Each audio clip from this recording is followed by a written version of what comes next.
Hey guys, Tony Bonvecchio from the Strength House. Today I'm going to talk about how to properly use a belt while squatting. So a lot of people think that a belt is only used to protect your back, or some people think that wearing a belt while squatting is going to detrain your abs because you're not using your core as much.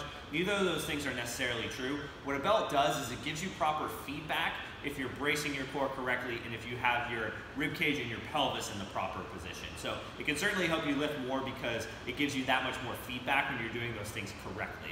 So first things first, when you wear a belt, you want to put it around your natural waist. So for most people, that's right around their belly button. And you want to put it one notch shy of as tight as possible. So if you're cranking it really tight to the point where you have to kind of suck your belly in, that's going to be too tight and you're not going to be able to push out against it. So one notch looser than as tight as possible. A good way to check that is you should still be able to get your thumbs between your stomach and the belt. If you can't jam your thumbs in there, then it's too tight. Now, first things first, the belt is a really good indicator of if your pelvis is lined up with your rib cage properly, aka are you bracing your core the right way.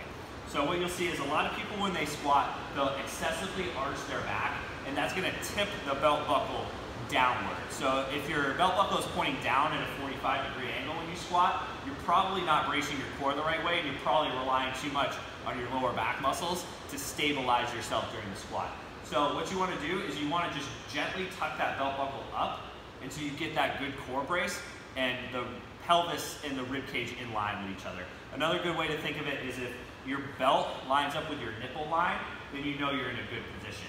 If you're arching your back too much and your nipples point up and your belt points down, you know you're in a bad position. If you over tuck and your nipples point down and the belt points up, then you're going to be in a bad position to move any weight with a bar on your back. So somewhere in the middle is the correct place to be for most people. And then you're also just going to feel like you're bracing tightly and pushing against the belt. So once you get your pelvis and your rib cage lined up, then we want to use the belt to teach us to breathe properly.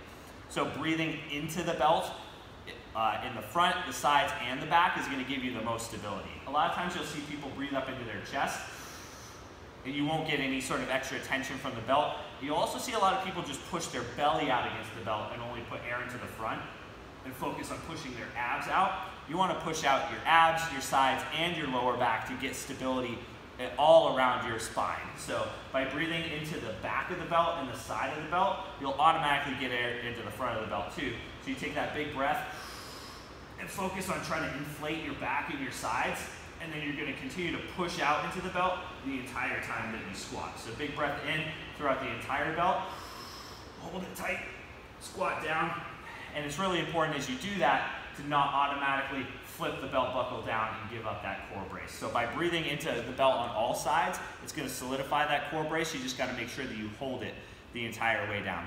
So to recap, the two things that a belt helps you do the most: line up your pelvis and your rib cage so you're bracing properly, and then learn how to breathe into the belt to solidify that core brace.